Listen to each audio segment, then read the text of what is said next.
இயேசுவின் ஜெப கோபுரம் ஊழியங்கள் வழங்கும்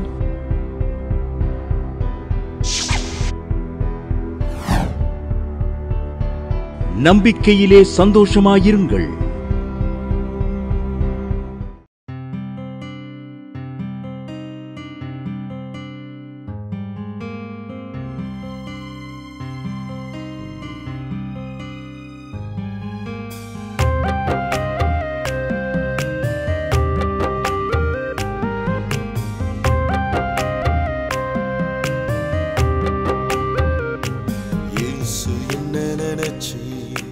நான் உம்மை நினைக்கலையே, தேடி வந்தீர் நான் பார்க்கலையே.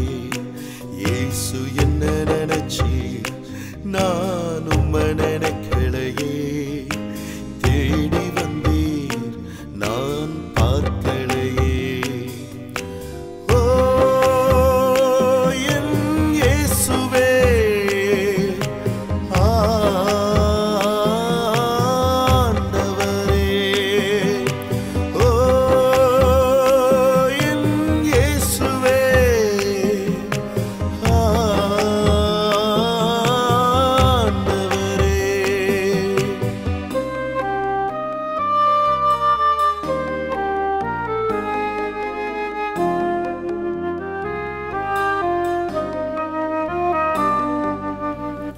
சாரிசனம் கைவிட்டாங்க, சொந்த பந்தம் விலகினாங்க. சாரிசனம் கைவிட்டாங்க, சொந்த பந்தம் விலகினாங்க. நீர் என்னை கைவிடவில்லை, என்னை விட்டு விலகவில்லை. நீர் என்னை கைவிடவில்லை, என்னை விட்டு விலகவில்லை. ஓ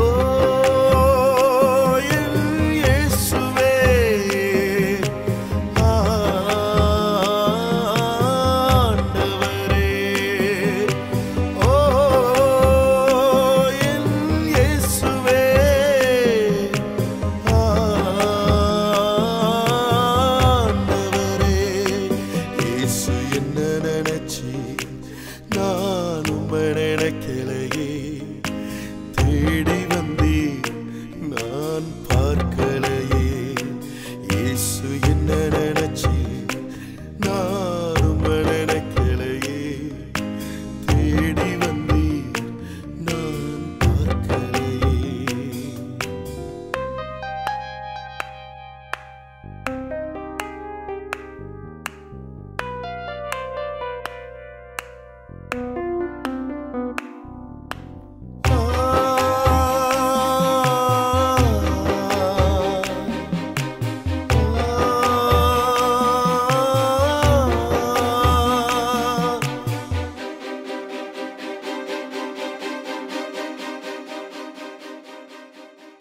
ஒன்றுக்கும் உதவாத என்னை நீர் தெரிந்து கொண்டீர்.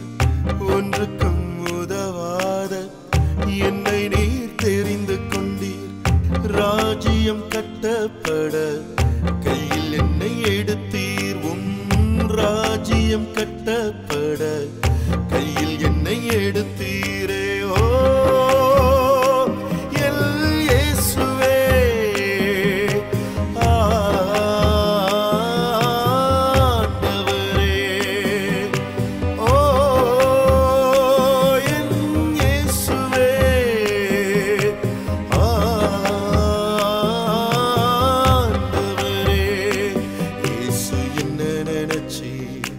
நான் உம்மை நினைக்கலையே, தேடி வந்தீர் நான் பார்க்கலையே.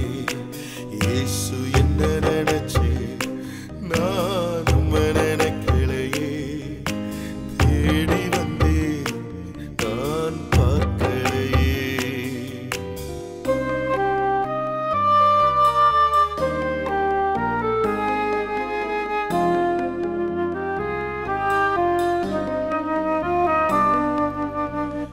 கண்ணீரோடு விதைத்ததெல்லாம் கம்பீரமாய் அறுக்க வைத்தீர்.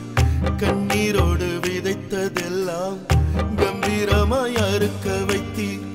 தனிமையில் நின்ற போது ஓடி வந்து சேர்த்து கொண்டீர். தனிமையில் நின்ற போது ஓடி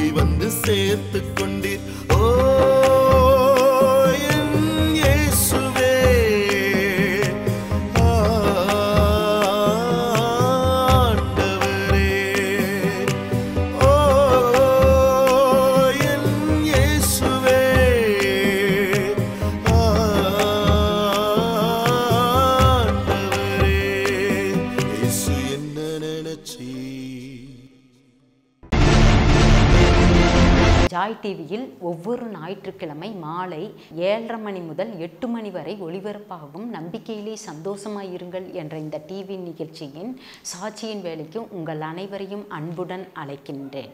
காஞ்சிபுரத்திலிருந்து சூர்யாங்கிறவங்க எழுதியிருக்காங்க. அவங்க பண கஷ்டத்துக்கு இவ்வளவு செலவுக்கு ரொம்ப கஷ்டப்பட்டாங்களாம். பணமே இல்லாமல் கஷ்டப்பட்டாங்களா, வர்றதெல்லாம் டக்கு டக்குன்ட்டு தீர்ந்து போயிடுதான். அப்படி கஷ்டப்பட்டாங்க. சிஸ்டர்கிட்ட நாங்கள் ப்ரேயர் பண்ணேன், எனக்கு இப்போ நல்லா இருக்குது, இப்போ பணம் தட்டுப்பாடு இல்லை. நம்மை உண்டு பண்ணின தேவன் நம்மை சும்மா விடமாட்டார். அவர் நம்மை போஷிக்கிறவராக இருக்கிறார், உடுத்துவிக்கிறவராக இருக்கிறார். காக்கை குஞ்சுகளுக்கு உணவளிக்கிற தேவன் நமக்கு உணவளிக்காமல் விட்டுருவாரா? நம்முடைய தேவைகளை சந்திக்க அவர் வல்லவராக இருக்கிறார். ஆமென். நம்பிக்கையிலே சந்தோஷமா இருங்கள் டிவி நிகழ்ச்சிக்கு உங்கள் அன்புடன் வரவேற்கும். இப்பொழுதும் ஜெபத்தோடு தேவ செய்தி கேட்போமா? இயேசு கிறிஸ்து நாமத்தினால அன்பின் வாழ்த்துக்களை தேவ சமூகத்திலிருந்து கூறுகிறோம். இந்த மாலையில் 7:30 மணிக்கு ஜாய் டிவி முன்பாக உட்கார்ந்துருக்கிற உங்கள் ஒவ்வொருவரையும் கர்த்தர் நினைத்திருக்கிறார். அவர் ஆசீர்வதிப்பார். தொடர்ந்து இதே நேரத்தில் இந்த ப்ரோக்ராம் பார்க்க தவறாதிருங்கள். நீங்கள் அறிந்த தெரிந்தவர்களுக்கு இதை சொல்லுங்கள். அவர்களும் பார்த்து ஆவிக்குரிய வாழ்க்கையில் வளரட்டும், பலப்படுத்தப்படட்டும். அவர்கள் குறைவுகளும் கிறிஸ்து மகிமையில் நிறைவாகட்டும். தொடர்ந்து இந்த ஊழியங்களுக்காக நீங்கள் ஜெபியுங்கள். ஒரு நிமிஷமாவது ஜெபிங்க. ஒரு நாளைக்கு 24 மணி நேரம் இருக்குது. ஒரு நிமிஷமாவது நீங்கள் என்ன செய்யலாம்? அந்த ஊழியங்களுக்காக டிவியில் வருகிற எங்கள் ஊழியங்களுக்கு மட்டுமல்ல, அநேகர் டிவியில் வர்றாங்க. எல்லாருக்காக நீங்கள் என்ன செய்யுங்க? ஜெபம் பண்ணுங்கள். அது மாத்திரமில்லை, கர்த்தர் உங்களோடு பேசுவார். ஆனால் நிச்சயம் பேசுவார். இதன் தேதிகள் ஆயிரக்கணக்காக இருக்குது. கர்த்தர் உங்களோடு பேசுவார். ஆகவே பேசும்போது நீங்கள் இந்த காணிக்கையினால் இந்த ஊழியத்தை தாங்க மறக்காதிருங்கள். அதுக்கேற்ற பலனை கர்த்தர் இமையில் குறைஞ்சது 100 தருவார், மறுமையில் நித்திய ஜீவனையும் தருவார். தலையை தாழ்த்தி ஜெபம். பரலோக பிதாவே, நாங்கள் உம்மை ஸ்தோத்திரிக்கிறோம், துதிக்கிறோம். தேவ ஆவியானவர் அசைவாடுவீராக. அல்லேலூயா. கத்த கரப ஷபலபரவோது கபபலபரவோ. ஓ வசன பொறுக்கி பிசாசை இயேசு நாமத்தில் சபிச்சு பாதாளத்தில் தள்ளுகிறோம். பிதாவாகிய தேவனே, ஒவ்வொருவரோடும் பேச நீங்கள் சித்தம் கொள்ளுவீராக. இயேசுவே, உங்களுடைய வார்த்தையாகிய இயேசுவின் ஜீவன் ஒவ்வொருக்குள்ளேயும் கடந்து வருவதாக பேசுவீராக. நீ பேசாத கல்லோ மரமோ அல்ல. உங்களுடைய வார்த்தை எதற்காக அனுப்புகிறீரோ அது காரியம் வாய்க்கும்படி செய்கிறீர் ஆண்டவரே. பரிசுத்த ஆவியானவரே, அந்த இயேசுவின் வார்த்தையை நீர் உம்முடைய கரத்தின் கிரியைகளாய் மாற்றுவீராக. ஆசீர்வதி இயேசு நாமத்தில் பிதாவே. இந்த நாள்லையும் கூட கிறிஸ்துவுக்குள் எப்பொழுதும் வெற்றி என்ற தலைப்பில் நம்ம பார்க்க போகிறோம். கிறிஸ்துக்குள்ளே எப்பொழுதுமே நமக்கு வெற்றி தான். ஒரு நாளைக்கு 24 மணி நேரம் இருக்குது, டைம் இருக்குது, 24 மணி நேரம் இருக்குது. 24 மணி நேரம் கர்த்தர் நம்ம போகிற இடங்களெல்லாம் ஒரு வெற்றியுள்ள வாழ்க்கை வாழ விரும்புகிறார். எந்த இடத்துலையும் நாம் தோல்வியை சந்திப்பது தேவனுடைய சித்தமே இல்லை. நம் தேவன் தோல்விக்குரியவர் அல்ல. அவர் உலகம் மாம்சம் பிசாசை ஜெயித்தவர். உலகத்தை ஜெயித்தவர் நம்மோடு இருக்கிறார். நீங்கள் நான் ஆராதிக்கிற தேவன் தோல்விக்குரியவர் அல்ல. அது மாத்திரமல்ல, சோர்ந்து போகிறவரும் அல்ல, அல்லது தீமைக்காக மனஸ்தாபப்படுகிறவரும் அல்ல. அதாவது அவரால் செய்ய முடியாத எந்த அதிசயமுமே இல்லைன்னு சொல்லலாம். தீமை பாராதவர், அவர் விரும்பாதவர். தீமை செய்கிறவர்களுக்கு நன்மை செய்யுங்கள் என்று சொல்லுகிறவர். தீமையை நன்மையினால் வெல்லு அப்படின்னு சொல்லியிருக்கிறாரு. தீமை செய்கிறவர்களுக்கு நம்ம நன்மை செய்ய வேண்டுமா? அதுதான் கிறிஸ்துவின் அன்பு. கிறிஸ்துவின் அன்பு நாம் ஒவ்வொருவரும் குணப்படும்படி நெருக்கி ஏவுகிறதா. கிறிஸ்துவின் ஆவி இல்லாதவன் கிறிஸ்தவன் அல்ல. தலைமுறை 10 தலைமுறை 20 தலைமுறை 40 தலைமுறைன்னு கிறிஸ்தவ வாழ்க்கை வாழ்வது வேஸ்ட்டு. கிறிஸ்துக்குள்ளே வாழ்கிறோமா, வெளியே வாழ்கிறோமா அப்படின்னு அர்த்தம். இந்த ஆண்டவருடைய வார்த்தையின்படி நாம் லைஃப்பை கொண்டு போகிறோமா, இல்லை இதுக்கு மாறாக குடும்பம் நடத்துகிறோமா? சிந்தித்து பார்ப்போம். இந்த பைபிள் எழுதியிருக்கிறபடியெல்லாம் செய்ய நம்ம கவனமாக இருக்கோமா? அப்போ தான் நம்ம வெற்றியுள்ள வாழ்க்கை வாழ முடியும். இதில் ஒன்று தவறினாலும் நம்ம தோல்வியை சந்திக்க வேண்டியதாக இருக்கும். அந்த ஒரு தோல்வியை சந்திச்சு தான் ஆகணும்.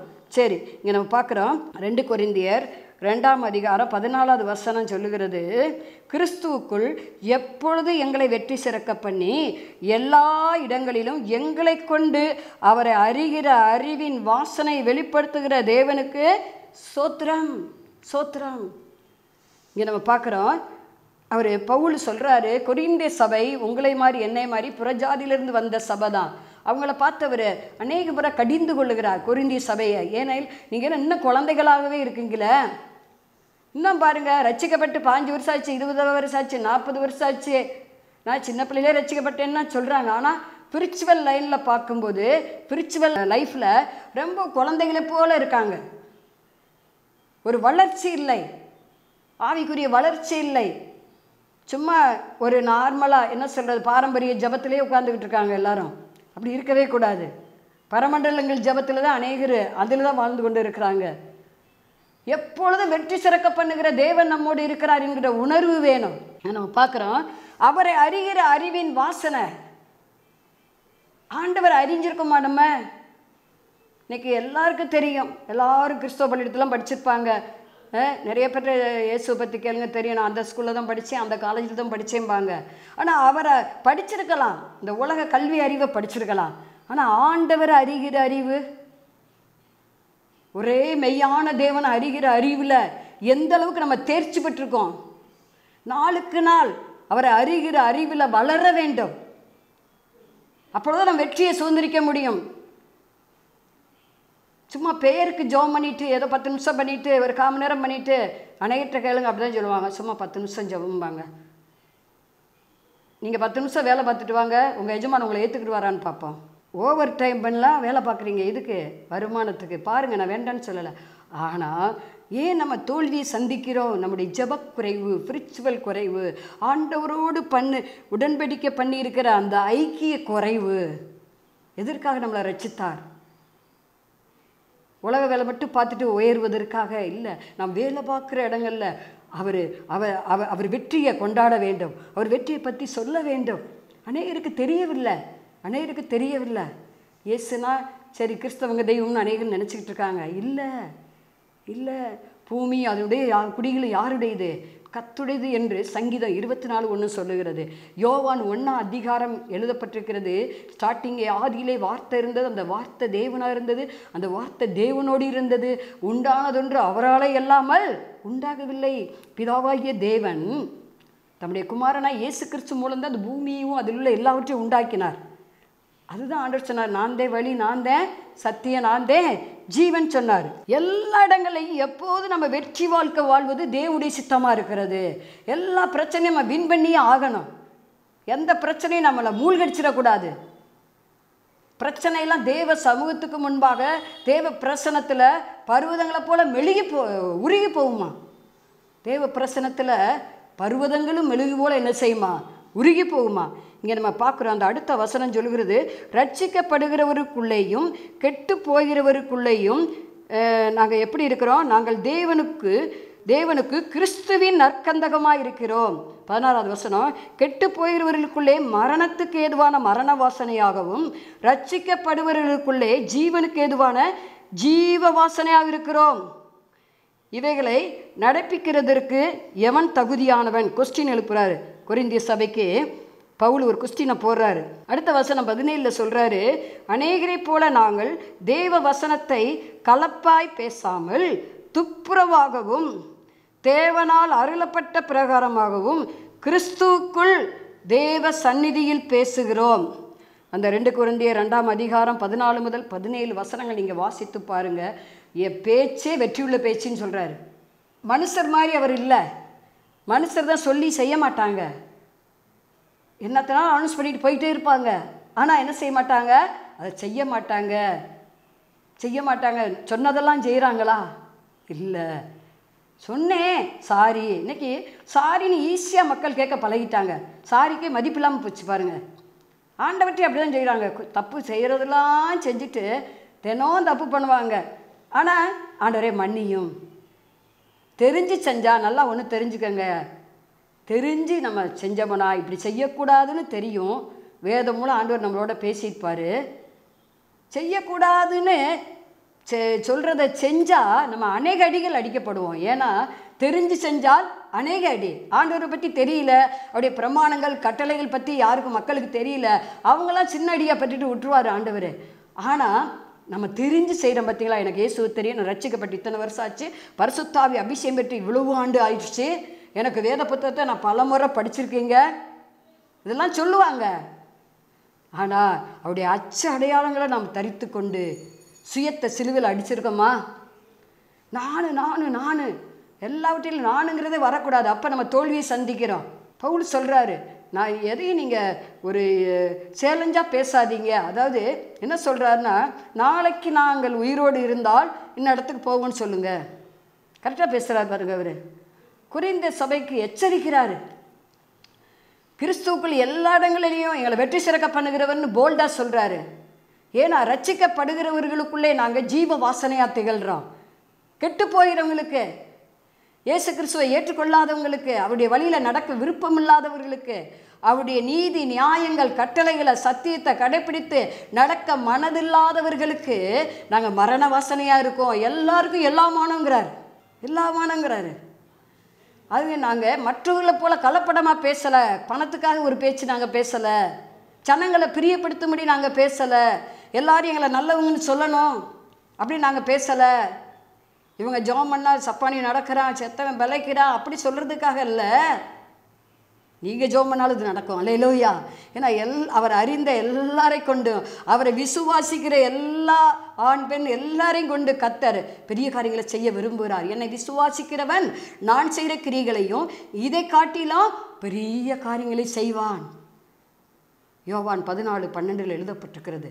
ஏன்னா நான் பரலோகத்துக்கு போகிறேன், பிதாவின் வலது பார்சத்தில் போய் இருக்க போகிறேன். ஆகவே என்னை விசுவாசிக்கிற எல்லா என்னுடைய பிள்ளைகளும் என் நாமத்தினால பிசாசுகளை துரத்துவாங்க, வியாதிஸ்மேர் கைகளை வைப்பாங்க, அவங்க சுகம் ஆவாங்க. சாவுக்கு எதுவான எதை குடித்தாலும் அது உங்களை ஒன்றுமே சேதப்படுத்த முடியாது. வலு சர்ப்பத்தை மிதிப்பீங்க, தேள்களை மிதிப்பீங்க, சத்துருக்களின் சகல வல்லமை மேற்கொள்ள உங்களுக்கு நான் அதிகாரம் கொடுத்துட்டேன் அப்படிங்கிறார் ஆண்டவர். விசுவாசிக்கிறவர்கள் கொண்டு தான் அற்புதங்கள் நடக்கும். இன்றைக்கி வரம்பற்ற ஊழியர்கள் அங்கங்கே அப்படி பிளாஸ் நியூஸ்களெல்லாம் வரும். எல்லாத்துலேயும் தனக்குத்தானே நம்ம பெருமைப்படுத்தவே கூடாது. ஏனெனில் ஒன்று நம்ம தெரிந்து கொள்ள வேண்டும், ஒரு சத்தியத்தை என்ன தெரிந்து கொள்ள வேண்டும்? கிறிஸ்து எனக்கு ஜீவன், சாவு எனக்கு ஆதாயம். வாழ்வது நான் அல்ல, கிறிஸ்து எனக்குள்ளே வாழ்கிறார். நான் என்னைக்கு ஞானஸ்தானம் வாங்கினோ மூழ்கி அன்னைக்கு அவரோடு கூட அடக்கம் பண்ணப்பட்டு விட்டேன். இப்படி நம்ம எழுந்திருக்கும் போது இயேசுவின் உயிர்த்தெழுதலில் நம்ம பங்கடைகிறோம் என்பதை மறந்து போயிடக்கூடாது. பாவத்துக்கு செத்து நீதிக்கு பிழைத்திருக்க வேண்டும். அப்பொழுதுதான் நம்ம வெற்றியுள்ள வாழ்க்கை வாழ முடியும். எல்லாரோடையும் நம்ம ஒத்து போக முடியாது. விசுவாசிக்கு ஐக்கியது. இன்றைக்கி பாருங்கள், அநேக ஆவிக்குரிய கிறிஸ்தவங்களை நான் பார்த்துருக்கேன், இந்த திருமண விஷயத்தில் தவறிடுறாங்க. என்ன செய்ய, வேலை பார்க்குற இடத்துல என் பையன் அந்த பிள்ளையை விரும்பிட்டான். ஒரு அம்மா சென்னையிலேருந்து ஃபோன் அடித்தாங்க, அம்மா எனக்கு ஒரே பையன்தாம்மா, நாங்கள் பெந்தேகோஸ் சபைக்கு போகிறோம்மா, எதுக்காக ஜெபிக்கணும்? நான் டிவி பார்த்தேம்மா, ஜாய் டிவி பார்த்தேம்மா, அவங்க சத்தியத்தை கேட்டேம்மா, ரொம்ப எனக்கு ஆசீர்வாதமாக இருந்துச்சுமா, நீங்கள் கரெக்டாக சொன்னீங்கம்மா, விசுவாசிக்கும் ஐக்கியம் இல்லைன்னு சொன்னீங்கம்மா, அது உண்மைதாம்மா. பேலியாளுக்கும் கத்துடைய பிள்ளைக்கும் சம்மந்தம் இல்லைன்னு சொன்னீங்க, உண்மைதாம்மா அது. அம்மா முஸ்லீம் பிள்ளைய என் மகன் லவ் பண்ணாம்மா, நாங்கள் திருமணம் முடித்துக்க முடியும். ஏன்னா அவன் பரிசுத்த அபிஷேகம் பட்டிருக்கான், ஞானஸ்தானம் வாங்கிட்டான், நல்லா பைபிள் படிக்கிறவன், நல்லா ஜெபிக்கிறவன், சர்ச்சில் எல்லாத்துலேயும் முன்னால் நின்று செய்வான், பாட்டு பாடுவான், எல்லாம் செய்வாம்மா. ஆனால் திருமணம்னு வரும்போது பெண்ணு பார்க்குன்னு நினைக்கிற போது அவன் சொல்லிட்டாம்மா, நான் ஒரு பிள்ளையை விரும்புகிறேம்மா, அந்த பிள்ளை ஆண்டவரை ஏற்றுக்கிறேங்குதுமா, ஆகவே அந்த பிள்ளையை எனக்கு திருமணம் செஞ்சு வச்சுருங்கம்மான்னு சொன்னான். நான் சொன்னேன், அச்சோ அப்படிலாம் ஏற்றுக்கொள்ள முடியாது அப்படின்னு நான் சொன்னேன். அதுக்கும் ஆண்டவருக்கு சம்மந்தமே இல்லை. ஆனால் அந்த பிள்ளை சொல்லிச்சான், இல்லை நான் கிறிஸ்டினாக மாறிடுறேன்னு சொல்லித்தான். சரின்னு பெற்றோர்கிட்ட பேசும்போது அந்த பிள்ளையோட அம்மா அப்பா என் பொண்ணு விருப்பந்தான் அப்படின்னு சொல்லிட்டாங்களாம். அப்போ அப்படி இருக்கிற போது உடனே இவங்க சர்ச்சுக்கு வர சொல்லியிருக்காங்க. இந்த பிள்ளை ஒரு 10 வாரம் போல் கரெக்டாக வந்திருக்கிறா, ஞானஸ்தானம் கொடுத்துருக்காங்க. கொடுத்துட்டு அந்த ஒரு வாரம் சர்ச்சுக்கு வந்திருக்கு பொண்ணு மாப்பிள்ளை. அதுக்கப்புறம் வரவே இல்லை. என்னன்னு கேட்டால், நான் வழிபட்டு வந்தது காலங்காலமாக என் தாய் தகப்பன் தாத்தா பாட்டி பின்பற்றின வழியில் தான் நாங்கள் போவோமே ஒழிய, நான் கல்யாணத்துக்காகத்தான் ஞானஸ்தானம் வாங்கினேன், நான் கல்யாணத்துக்காகத்தான் சர்ச்சுக்கு வந்தேன்னு பப்ளிக்காக சொல்லிடுச்சான் அந்த பொண்ணு. வரவே இல்லை. அவங்க கண்ணீர் வடிக்கிறாங்க, அம்மா நான் நாள்தோறும் கண்ணீர் வடிக்கிறேன், கிறிஸ்துக்குள் என்னால் வெற்றியுள்ள வாழ்க்கை வாழ முடியலையேம்மா, அவமானப்படுகிறேன். இப்போ என் மகனை சர்ச்சுக்கே விடாமல் அவளும் வராமல் நாங்கள் மட்டும்தாம்மா வயசான காலத்தில் சர்ச்சுக்கு போய்கிட்டு இருக்கோம், எனக்கு ரொம்ப வேதனையாக இருக்குமா, தோல்வியை சந்திக்கிறாங்களம்மா, வீட்டில் ஒரே சண்டை ஒரே சச்சரவு, தனியாக போகணும்னு சொல்கிறான் அந்த பொண்ணு. நாங்களும் வயசானவங்களாக இருக்கிறோம், ஒரு பையன் தானே, சொத்து எல்லாம் அவங்களுக்கு தான், காரு பங்களா எல்லாம் அவங்களுக்கு தான், உங்கள் அம்மா அப்பாவை துரத்தி விடுங்க, அல்லது நம்ம தனியாக போயிடுவோம். இப்படியே பேசுகிறாமா, ஐயோ கிறிஸ்துக்குள்ளே நான் தோல்வி அடைஞ்சிட்டேனோ, நான் நல்லா வந்தேம்மா, சிறியவனை புழுதியிலிருந்து எளியவனை குப்பையிலிருந்து எடுத்து அவர்களை ராஜாக்களோடு பிரபுக்களோடு அமரப்பண்ணுகிறார் என்ற வசனத்தின்படி நாங்கள் வாழ்ந்தோம். நான் ஒன்றும் இல்லாமல் இருந்தேன். கர்த்தர் எனக்கு வேலையை கொடுத்தார். பெந்தைக்கோஸ்து சபைக்கு போனேன். எங்கள் வீட்டுக்காரருக்கு நல்ல ஒரு கவர்மெண்ட் போஸ்ட் கிடச்சி நாங்கள் நல்லா முன்னுக்கு வந்தோம்மா. சம்பாத்தியம் இரவும் பகலும் நாங்கள் பண்ணினோம். கர்த்தர் எங்களை கோடீஸ்வராக மாற்றிட்டாருமா. ஆனால் இந்த ஒரு பையன் மூலம் நாங்கள் வெக்கமடைகிறோம். வெளியே எங்களுக்கு தலை தூக்கி நடக்க முடியல, சபைகளுக்கு போக முடியல, ஒரு தோல்வி உணர்வுகிறோம், ஒரு அவமானத்தை உணர்வுகிறோம், ஒரு வெற்றியுள்ள வாழ்க்கை இல்லை. இந்த ஒரு பிள்ளையினால் நான் தலைக்குனிவு ஏற்படுதுமா எனக்கு. பாருங்கள், கீழ்ப்படியாத பிள்ளையினால் நாங்கள் வெக்க அடைகிறோமா. இப்போ என்ன செய்யணும்னு தெரியல. நீங்கள் ஜெபம் பண்ணுங்கம்மா, என் மருமக மனசு மாதிரி வரணுமா சொன்னேன். பேலியாளுக்கு கர்த்தருடைய பிள்ளைக்கும் என்ன சம்பந்தம்? ஏது சொல்லுங்க. அவிசுவாசிக்கு விசுவாசிக்கும் ஃபெல்லோஷிப் ஏது? இல்லைம்மா, அது வர்றேன் தானம்மா வந்துச்சு. ஆமாம், கல்யாணத்துக்காக வந்திருக்கு. பார்த்தீங்களா? அப்போ கிறிஸ்துக்குள்ள எல்லா இடங்களும் எப்போது வெற்றியுள்ள வாழ்வதற்கு பாரு, கல்யாணம் ஆகாட்டா கூட பரவாயில்ல. ஒரு ஊழியர் அப்படி சொல்லுவார், கல்யாணம் ஆகல நீ செத்தா போப்புற, அதுக்காக கர்த்தருடைய வழியில் ஏன் நீ நடக்காதபடி, உலகத்தின் முன்ன போகிற, உலகத்தார் வழியில் ஏன் நீ போகணும்? சத்தியத்தை தெரிஞ்சு நீ அப்படி போகலாமா? அப்போ நீ அனுதினமும் சாகணும். கண்டிப்பாக அனுதினமும் பல பிரச்சனையை சந்திச்சு தான் ஆகணும், வேறு வழியே கிடையாது. பாருங்கள், சாலமோன் ராஜாவை 1000 பொண்டாட்டி அவன் கட்டினதுனால வழி விலக பண்ணிட்டாங்க. விக்கிர ஆராதனைக்கு போகிறவர்களும் வேசிக்காரரையும் விபச்சாரக்காரரையும் கட்டி அவன் வாழ்க்கை கடைசியில் முடிவு அவனுக்கு நல்லா இல்லை. ஆரம்பத்தில் நல்லா அவன் சர்வாங்க தகன பழியிட்டான், எல்லாம் செஞ்சான், ஆண்டவருக்கு பிரியமானதெல்லாம் செஞ்சான். ஆனால் கடைசியில் அவன் என்ன பண்ணிட்டான்? ஆண்டவரை விட்டு வழி விலகிட்டான். ஏன்? அந்நியரோடு சம்பந்தம் பண்ணதுனால. ஆக நீங்கள் குமார்த்திகளை வைத்துக்கொண்டு பெண்ணு நல்ல பெண்ணை அமையணும், நல்ல மாப்பிள்ளை அமையணும் நீங்கள் ஜெபம் பண்ணி கொண்டு இருக்கீங்க, நல்லது. ஆனால் வெற்றியுள்ள வாழ்க்கைக்கு உங்கள் பிள்ளைகள் அழைக்கிறார் ஆண்டவர். தோல்வியை சந்திப்பதில்லை, அவர் சோர்வை சந்திப்பதில்லை. சோர்ந்து போனவர்களுக்கு அவர் பலன் கொடுக்கிறவர், சத்துவம் இல்லாதவர்களுக்கு சத்துவத்தை அவர் பெருக பண்ணுகிற தேவனாக இருக்கிறாரே. அவருடைய நாமத்தை வீணில் வழங்கக்கூடாது யாராக இருந்தாலும். நான் எஜமானால் எனக்கு பயப்படுற பயம் எங்கே? நான் தேவனானால் எனக்கு கொடுக்கிற கணம் எங்கே? ராக்கா ஷாபா லாபா ராபா. ஏன் இன்னைக்கு தோல்வி? ஏன் கண்ணீர்? ஏன் இந்த பாடுகள்? ஏன் இந்த உபத்திரவங்கள்? உங்கள் பிள்ளைகளை வளர்க்க தெரியல உங்களுக்கு. கவனமாக இருக்கணும் வாலிப பிள்ளைகள் மேலே. அவங்க எங்கே போகிறாங்க அவங்க கவனிங்க நீங்கள். அதனால தான் தோல்வியை சந்திக்கிறீங்க. உங்கள் பிள்ளைகள் உங்களுக்கு வெக்கத்தை கொடுத்துறாங்க, அவமானத்தை கொடுக்குறாங்க. வாலிப பிள்ளைங்களை வச்சிருக்கு ஜாக்கிரதை. போன பாருங்கள், அவங்க யாரோட பேசுகிறாங்க என்னன்னு பாருங்கள், நோட் பண்ணுங்க, அவங்கள கண்டிங்க. தப்பு பண்ணாங்கன்னு ஆரம்பத்திலே இதை கிள்ளி விட்டுருங்க. வேண்டாம் வேண்டாம், ஆண்டோடைய நாமம் தூசிக்கிற பிரச்சனை வேண்டவே வேண்டாம் நமக்கு. ரட்சிக்கப்பட்டவங்க, அபிஷேகப்பட்டவங்க, ரட்சிக்கப்பட்ட பிள்ளையை தான் கல்யாணம் பண்ணணும். அதான் உண்மை, அதான் சத்தியம். உங்கள் குடும்பம் நல்லா இருக்கணும், தலைக்கணும், ஆசீர்வதிக்கப்படணும், வெற்றியுள்ள வாழ்க்கை நீங்கள் வாழ்ந்தே ஆகணும். கொலைசேர் 2ஆம் அதிகாரம் 14-15 நமக்கு எதிரிடையாகவும் கட்டளைகளால் நமக்கு விரோதமாகவும் இருந்த கையெழுத்தை குலைத்து அதை நடுவில் இராதபடிக்கு எடுத்து சிலுவையின் மேல் ஆணி அடித்து துரைத்தனங்களை அதிகாரங்களை உரிந்து கொண்டு வெளியரங்கமான கோலமாக்கி அவைகளின் மேல் சிலுவையில் வெற்றி சிறந்தார். பாருங்கள், நமக்கு எதிரிடையாக இருக்கு. நியாயப்பிரமாணம் 613 கட்டளைகள் கொண்டது. மோசே மூலம் கொடுக்கப்பட்டது சீனாய் மலையில். அதை எந்த இஸ்ரவேல் ஜனங்களாலும் எந்த யூத ஜனங்களாலும் கடைபிடித்து நடக்கவே முடியலை. அதனால தான் இயேசு கிறிஸ்து கலாத்தியர் 3:12-13 வாசித்து பாருங்கள். அங்கே நியாயப்பிரமாணத்தின் முடிவு இயேசுவா வந்தார். மரத்தில் தூக்கப்பட்ட எவனும் சபிக்கப்பட்டவன் கிறிஸ்து நமக்காக சாபமாகி நியாயப்பிரமாணத்தின் சாபத்தின் நம்மை விடுவித்தார். பார்த்தீங்களா? அந்த 613 கட்டளைகளில் ஒன்று குறையாக நடந்தால் கூட 612 நம்ம கடைப்பிடித்து ஒன்றுபடி நடக்கலைன்னா நம்ம தப்பு பண்ணிட்டோம், தோல்வியை சந்திச்சிருந்தா அர்த்தம். ஆகவே அதை யாராலையும் அதை நிறைவேற்ற முடியலை.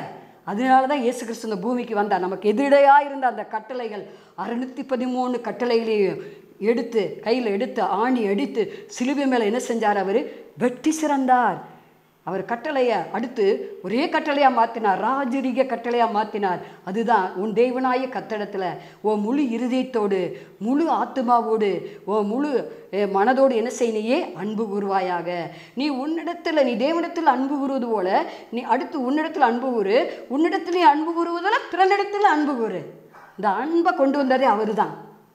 அவர்தான். அன்புள்ள வாழ்க்கை வாழ்ந்தால் நிச்சயமாக நம்ம எல்லா இடங்களிலையும் ஒரு வெற்றியை பார்க்க முடியும். யாரும் நமக்கு கெட்டது செஞ்சாலும் அவங்களுக்கு நல்லது செய்ய கற்றுக்கிடுவோம். அவங்களுக்காக, நம்மளை தூசிக்கிறவர்களுக்காக நம்ம ஜெபம் பண்ணுவோம். நம்மளை நிந்திக்கிறவர்களை நம்ம என்ன செய்வோம்? தூசிக்கிறவர்களை ஆசீர்வதிப்போம்.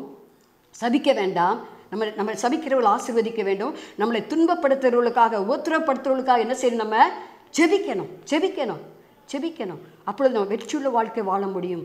ஆண்டவர் சத்துருக்கள்கிட்டையும் தயவு கண்டிப்பாக கிடைக்க பண்ணுவார்.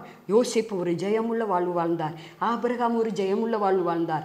ஈசாக்கு, யாக்கோபு இவர்களெல்லாம் வெற்றியுள்ள வாழ்க்கை வாழ்ந்தார்கள். மரியாள், மார்த்தாள், அன்னாள், பெபையாள், பிரிஸ்கில்லா, ஆக்கில்லா, தீமைத்து பாட்டி, இப்படி சொல்லிக்கொண்டே போகலாம். எல்லாரும் கிறிஸ்துக்குள்ள வெற்றியுள்ள வாழ்க்கை வாழ்ந்தார்கள். வேதத்தில் இருக்கிற அத்தனை பேரும் வெற்றியுள்ள வாழ்க்கை வாழ்ந்தார்கள். தோல்வியை சந்தித்தவங்களும் பைபிள் இருக்காங்க. ஏன்? ஆண்டுடைய வழியை மீறினதுனால. இதை கேட்டுக்கொண்டு இருக்கிறாருமையான சகோதரியே, எப்பொழுதும் கிறிஸ்துக்குள்ள வெற்றி சிறக்க உங்களை இதை பார்த்து கொண்டு இருக்கிற ஒவ்வொருவரையும் கர்த்தர் அழைக்கிறார். வெல்கம் சொல்லுகிறார். உங்களை நான் வெற்றி சிறக்க பண்ண போயிறேன். கர்த்தருடைய வழியை விட்டு தூரமாக போயிருந்தார். மனம் திரும்பி தேவனிடம் வாருங்கள். என்னிடத்தில் வருகிறேன் அவர் புறம்பே தள்ளுவதில்லை என்று சொல்லுகிறார். தலையை தாழ்த்தி ஜெபம் பண்ணுவோம். அன்பின் பரலோக பிதாவே, நாங்கள் உம்மை ஸ்தோத்திரிக்கிறோம், துதிக்கிறோம். தேவ ஆவிர் அசைவாடுவீராக. ரோக்கோ தூகோ லோராம், அந்த தேவ சத்தத்தை கேட்ட ஒவ்வொரு காதுகளும் இருதயம் விருத்த சதனம் பண்ணப்படுவதாக. ஹல்லேலூயா. ரோஹோ லோரோ, எந்தெந்த இடத்துல யார் யாருக்கு மத்தியில் தோல்வியோடு சோர்வோடு இருக்காங்களோ ஒரு ரக அந்தந்த இடங்களில் கர்த்தர் வெற்றியும் ஜெயத்தையும் கட்டளிடுவீராக. ஹல்லேலூயா. ரோஹோ தீகபப லபரவோ, ஓ ரபா தீகபப லீபரவோ ஷபா, ஓ ரபா தீகபப லபரவோ திகபப லபரவோ. ஓ, உங்கள் சொத்துக்களை ஏமாற்றி பதிஞ்சிட்டாங்க. அப்படிப்பட்டவங்க பார்த்துக்கிட்டு இருக்கீங்க. அல்லேலூயா. கர்த்தர் சொல்லுகிறார், உனக்கு நியாயம் செய்வேன். ஒரு அதிக இஸ்ரவேலிலே ஒரு தேவன் உண்டென்று அவர்கள் அறியும்படி செய்வேன். ரோக்கோ தீகா பாபா லாபாராபா, ஓ ரபா லீபாராபா ஷபலபரபா, ஓ ரகா. போகிற இடங்கள்லாம் காரிய வாய்க்கலேன்னு சொல்கிறீங்க. அல்லேலூயா. லோனுக்காக அலைன்னு அலைகிறீங்க. அல்லேலூயா. கத்தக்காராபா லீபாராபா சபதகபா, இன்னும் கிடைக்கல. அல்லேலூயா. கதோகோ லீபாராபா ஷபலபரபோ திகப கல்கோ திகரபா. ஒரே முழங்கால் வலி, உட்கார முடியல, நிற்க முடியல, ஊசி போட்டால் கேட்குது, திருப்பி வருது. அப்படிப்பட்டவங்க பார்த்துக்கிட்டு இருக்கீங்க. அல்லேலூயா. அந்த வழியில் தேவ வல்லமை இறங்குறது. சிலுவையில் சிந்தின ரத்தம் இப்போது இறங்குறது. இயேசுவின் ரத்தம் இறங்குறது. தெய்வீக சுகம் உண்டாகிறது. அல்லேலூயா. கதகலவர், அந்த லோன் சாங்ஷன் ஆகிறது. அல்லேலூயா. கத்தகரபா, ஒருபா நீகலரபா. நகையெல்லாம் அடமானத்தில் வச்சுட்டு பார்த்துக்கிட்டு இருக்கீங்க. அல்லேலூயா. திருப்பணமே வட்டி மேலே வட்டி கட்ட வேண்டியது இருக்கே. ஐயோ, ஏலத்துக்கு போயிருமோன்னு பயப்படுறீங்க. அல்லேலூயா. கத்தகரபா. கத்தட்ட ஜெபம் பண்ணுறீங்க. எப்படியாவது திருப்பி என் பிள்ளைகளுக்கு அது வேணும்னு ஜெபம் பண்ணுறீங்க. அல்லேலூயா. கஷபலபரபோ திகபி அக்கல்கோ ஊரக திகபலபரபோ. கடன் வாங்கினதுக்காக நீங்கள் மனஸ்தாப்பட்டு கர்த்தருடைய சமூகத்தில் அழுகுங்கள். அல்லேலூயா. Thank you Jesus. அப்பொழுது அவர் உங்களுக்கு இறங்கி அதை மீட்டுக்கொள்ள ஒரு வழியை காண்பிப்பார் என்று ஆவியானவர் சொல்வதற்கு நன்றி. ஆசீர்வதி இயேசு நாமத்தில் பிதாவே. ஆமென். அன்பானவர்களே, அதிசய கல்வாரி ஊழியங்கள் மூலம் ஒவ்வொரு மாதமும் தேவனால் எல்லாம் கூடும் பத்திரிகையை நாங்கள் வெளியிடுகிறோம். தேவ சமூக பாடல்கள் DVD, ACD, இந்த பாடல்களை நாங்கள் வெளியிடுகிறோம். அதிசய கல்வாரி ஊழியம் இது தீர்க்க தரிசன ஜெப ஊழியமாக நடைபெறுகிறது. இந்த ஊழியங்களுக்காக ஜெபிக்க, காணிக்கையை அனுப்ப தாங்க மறவாதிருங்கள். ஜெபிக்கிற, கொடுக்கிற, உழைக்கிற உங்கள் ஒவ்வொருவரையும் ஆண்டவர் தாமே ஆபிரகாமை ஆசீர்வதித்தது போல சகல விதத்திலும் உங்களை ஆசீர்வதிப்பாராக. ஆமென். அன்பிற்குரியவர்கள்,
ஆசீர்வதிப்பாராக.